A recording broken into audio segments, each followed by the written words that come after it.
Assalamualaikum warahmatullahi wabarakatuh. Halo anak-anak, how are you today?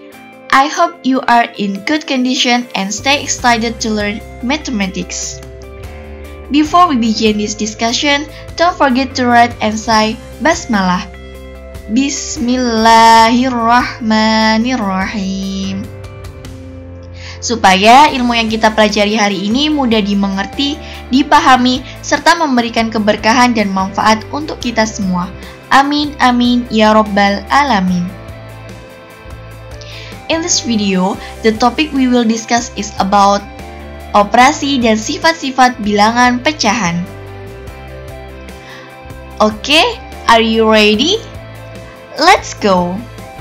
Nah, anak-anak, berikut ini terdapat kalimat mutiara yang bunyinya every day may not be good, but there is something good in every day. Artinya, setiap hari mungkin ada kondisi yang tidak baik, tetapi ada sesuatu yang baik di setiap harinya.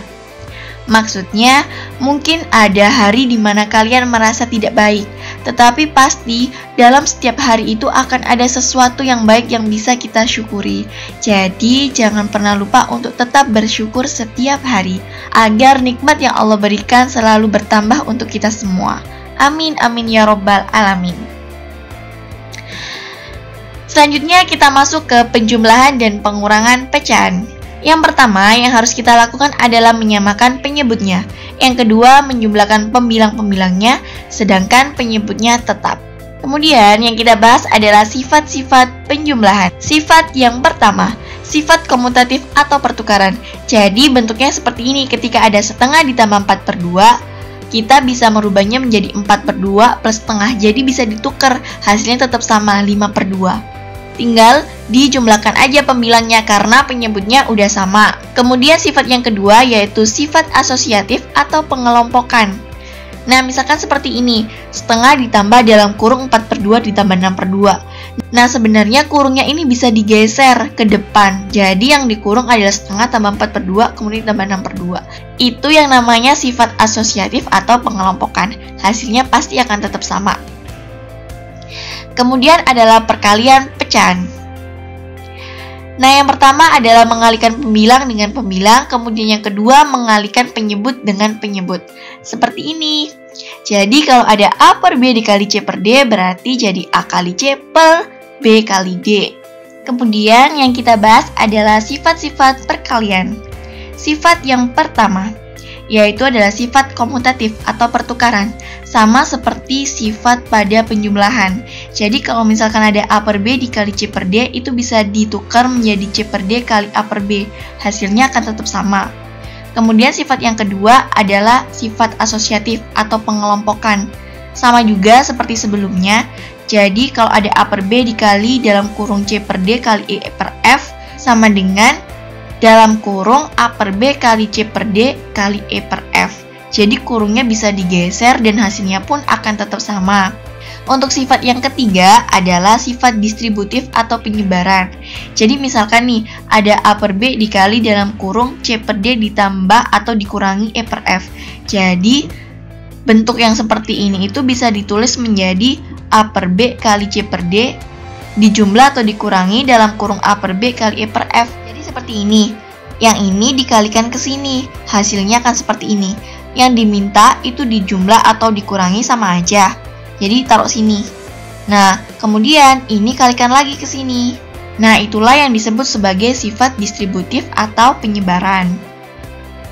Selanjutnya adalah mengenai pembagian pecahan.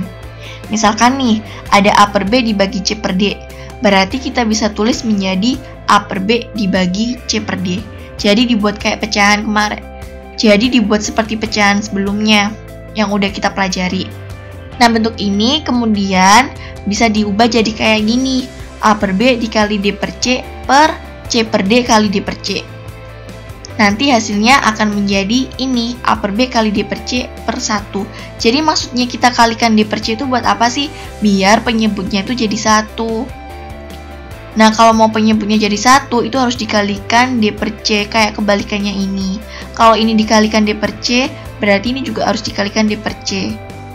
Jadi, jangan mengalihkan hanya penyebut atau pembilang, tapi dua-duanya. Nah, dari hasil ini itu diperoleh A per B dikali D per C. Jadi, bentuk dari A per B dikali D per C ini merupakan bentuk dari A per B dibagi C per D. Jadi harus kalian ingat ya, A per B dibagi C per D itu bisa ditulis jadi A per B kali D per C. Sehingga kesimpulannya adalah untuk sembarang pecahan A per B dan C per D berlaku A per B dibagi C per D itu sama dengan A per B kali D per C. Dengan D per C-nya ini adalah kebalikan dari C per D. Kemudian kita masuk ke contoh soal. Soal yang pertama, 1/4 ditambah 5/6 ditambah 3/8 sama dengan. Nah, cara untuk menyelesaikan soal ini berarti kita harus menyamakan penyebutnya terlebih dahulu. Jadi jawabannya adalah seperti ini. Nah, untuk menyamakan penyebutnya kita pakai KPK.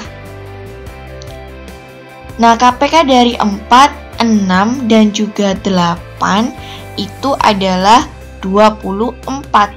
Nah, dari 24 ini kita bagi 4, hasilnya adalah 6. 6 kali 1, 6. Begitu pula dengan pecahan yang lain. Kalau udah sama bentuknya seperti ini, kita tinggal menjumlahkan pembilangnya. 6 tambah 20 tambah 9. Jadi 35. Sehingga jawabannya adalah 35/24. Selanjutnya adalah soal yang nomor 2. 6 3/9 dikurangi 4 5/15. Hasilnya adalah sebagai berikut. Nah, di sini ada bilangan bulatnya, 6 sama 4. Kita sendirikan dulu. Jadi nanti 6 dikurangi 4, kemudian dia dijumlah sama 15/45 min 15/45. Jadi sebenarnya 15/45 min 15/45 ini adalah dari ini. 3/9 dikurangi 5/15. Kemudian dia disamakan penyebut. Pakai KPK tadi, KPK-nya 9 sama 15 itu 45. Lah, 45 dibagi 9 itu kan 5. 5 kali 3, 15. Begitu pula dengan yang ini. 45 bagi 15 itu 3. 3 kali 15, 15. Karena 15/45 dikurangi 15/45 itu 0, berarti hasilnya jadi 2. Nah, kemudian contoh soal yang ketiga.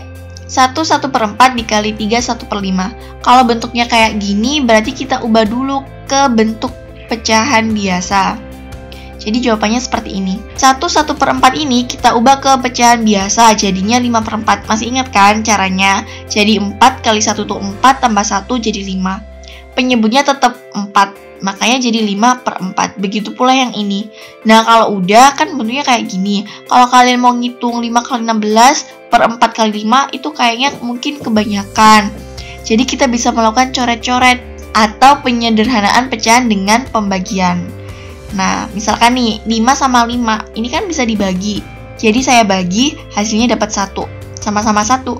Nah, kemudian 4 sama 16 itu juga bisa dibagi. Dibagi 4 kan. 4-nya di sini dapat 1, 16-nya dapat 4. Nah, sisanya tinggal ini. Ini kan 1 kali 1 1 tuh. Kalau 1 kali 1 itu di penyebut nggak usah ditulis per 1. Jadi ya udah nggak usah ditulis aja, tinggal ditulis pembilangnya aja. 1 kali 4 itu 4. Ya udah hasilnya jadi 4. Kemudian soal keempat, 2/5 dibagi 4 2/3. Ini sama seperti yang soal nomor 3. Kita ubah dulu ke pecahan biasa, nanti hasilnya seperti ini. Nah, ini adalah pecahan biasa dari bentuk yang ini.